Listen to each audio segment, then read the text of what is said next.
பெரியார் கருப்பையா இருக்க சொன்னார்ல, படிக்க சொன்னார், படிச்சுட்டா. கருப்பையா இருக்க சொன்னார், அறுத்துட்டியா. 10 பேர் கூட படுக்க சொன்னார், நீ படுத்துட்டியா. அதானே பெண்ணுரிமை.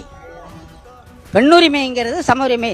ஆண்கள் 4 ஆளை பொம்பளைய வச்சிருந்தா பொம்பளைன்னா 4 ஆளை வச்சிருக்கணும்னு பெரியார் சொல்றாருல்ல. இது வரைக்கும் எத்தனை பேர் கூட படுத்து எனக்கு சர்டிஃபிகேட் சான்று கொடு. அப்பதான் உன்னை பெரியார் இஷ்டம் எடுத்துக்க முடியும். நீ குறைஞ்சது வரைக்கும் ஒரு 50 பேர் படுத்துருக்கணும். உன் கருப்பையை எடுத்துருக்கணும். எவ்வளோ கொச்சையா எவ்வளோ ஆபாசமான வார்த்தைகளை பேசுகிறான் பாருங்க. இந்த மாதிரி நபர்களுக்கெல்லாம் மரியாதையும் கொடுக்கக்கூடாது.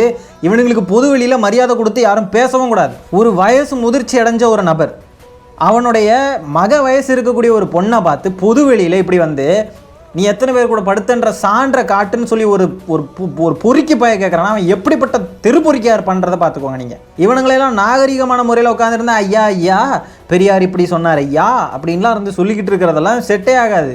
இவனுங்க கிட்டலாம் எப்படி இவனுங்களை அடித்து ஆடணுமோ அப்படி தான் அடித்து ஆடணும். அப்படி அடித்து தான் இவங்களை இப்போ ஓரங்கட்டி விட்டு இவங்க நொன்னே இருக்கான் இல்லையா, நொன்னே இப்போ மாட்டுக்கிட்டலாம் பேசிக்கிட்டு நிலைமைக்கு போயிருக்கான். பிச்சைக்கார கபதிங்களா.